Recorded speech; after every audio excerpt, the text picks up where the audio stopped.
Hi students, this is Mrs. Garwah. I'd love to share a story with you today that I enjoy called Miss Nelson is Missing by James Marshall and Harry Allard. Let's read it together. The kids in room 207 were misbehaving again. Spitballs stuck to the ceiling. Paper planes whizzed through the air. They were the worst behaved class in the whole school. Now, settle down, said Miss Nelson in a sweet voice. But the class would not settle down.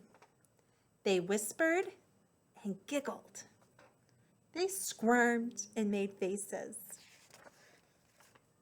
They were even rude during story hour. And they always refused to do their lessons. Something will have to be done, said Miss Nelson. The next morning, Miss Nelson did not come to school. Wow, yelled the kids. Now we can really act up. They began to make more spitballs and paper airplanes. Today, let's be just terrible, they said. Not so fast, said an unpleasant voice. A woman in an ugly black dress stood before them. I am your new teacher, Miss Viola Swamp, she said, and she rapped the desk with her ruler. Where is Miss Nelson? Asked the kids. Never mind that, answered Miss Swamp. Open those arithmetic books. Miss Nelson's kids did as they were told. They could see that Miss Swamp was a real witch. She meant business. Right away, she put them to work, and she loaded them down with homework. We'll have no story hour today, said Miss Swamp. Keep your mouth shut, said Miss Swamp. Sit perfectly still, said Miss Swamp. And if you misbehave, you'll be sorry, said Miss Swamp. Days went by and there was no sign of Miss Nelson.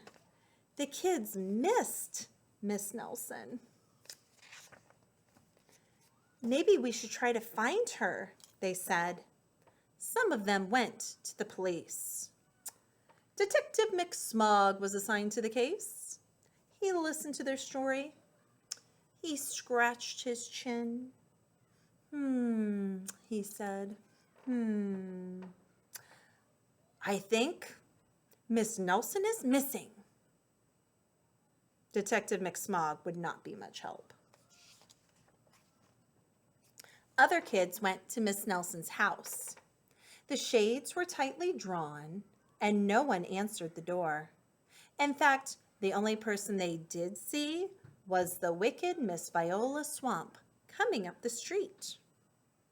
If she sees us, she'll give us more homework. They got away just in time.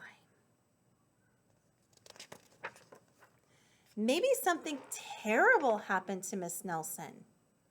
Maybe she was gobbled up by a shark, said one of the kids. But that didn't seem very likely. Maybe Miss Nelson went to Mars, said another kid. But that didn't seem likely either. I know, exclaimed one know-it-all.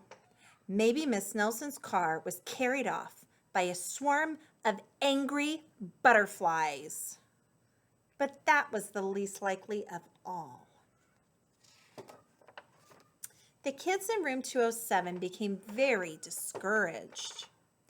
It seemed that Miss Nelson was never coming back, and they'd be stuck with Miss Viola Swamp forever. They heard footsteps in the hall. Here comes the witch, they whispered. Hello, children, someone said in a sweet voice. It was Miss Nelson.